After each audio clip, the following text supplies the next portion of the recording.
আমার এ রান্না করা বিরিয়ানিটার নাম পাক্কি বিরিয়ানি দেওয়ার কারণ জানতে হলে অবশ্যই সম্পূর্ণ ভিডিওটি না টেনে দেখতে হবে। হ্যালো এভরিওয়ান, আসসালামু আলাইকুম। আমার পেজে আপনাদের সবাইকে স্বাগতম। আশা করি আপনারা সবাই ভালো আছেন। আমি কিভাবে কাচ্চি বিরিয়ানি রান্না করি সেটাই শেয়ার করতে চলে আসলাম আপনাদের সাথে। চলুন দেখি আমি কিভাবে রান্না করি।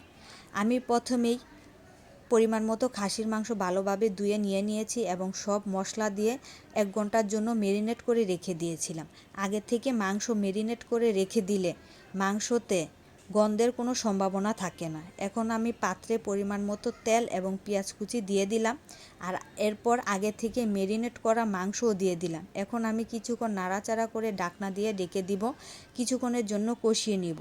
আমার মাংস প্রায় কষানো হয়ে গেছে। এখন আমি গরম পানি দিয়ে দিব। এখন আবারও আমি কিছুক্ষণের জন্য ঢাকনা দিয়ে ঢেকে দিব মাংসটা ভালোভাবে সিদ্ধ হওয়ার জন্য। এদিকে দেখুন আমি কয়েক টুকরো আলু নিয়েছি। পাক্কি বিরিয়ানি বলুন, কাচ্চি বিরিয়ানি বলুন, যে কোনো বিরিয়ানির সাথে আলু না হলে আমার জমে না। এদিকে আমি গরম পানি বসিয়ে দিয়েছি।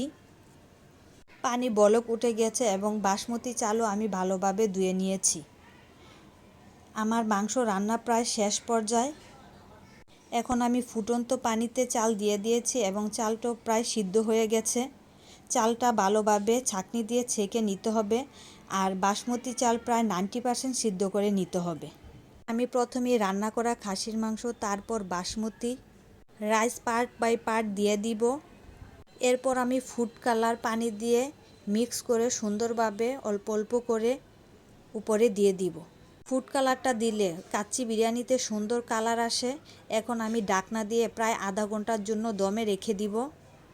প্রায় আধা ঘন্টা পর আমি চলে আসলাম। এই যে দেখুন আমার কাচ্চির ফাইনাল লুক। আমার এই বানানো কাচ্চি বিরিয়ানিটার নাম পাক্কি বিরিয়ানি দেওয়ার কারণ হচ্ছে আমি মাংসটা আগে পাকিয়ে নিয়েছি, অর্থাৎ মাংস আগে আমি রান্না করে নিয়েছি। এজন্য আমি এই বিরিয়ানির নাম দিয়েছি পাক্কি বিরিয়ানি। আসল কাচ্চি বিরিয়ানি তো এভাবে রান্না করে না, আমি যেভাবে পেরেছি ওইভাবেই করেছি। এদিকে হাজব্যান্ড খেতে বসে পড়েছে, তার রিয়াকশন দেখেই বোঝা যাচ্ছে খাবারটা কত ইয়াম্মি হয়েছে। আসলেই গাইজ, খাবারটা অনেক বেশি মজা ছিল আর মাংসটা অনেক বেশি সফট হয়েছিল। দেখা হবে অন্য কোনো ভিডিওতে। সে পর্যন্ত আপনারা সুস্থ থাকবেন, ভালো থাকবেন। আল্লাহ হাফেজ।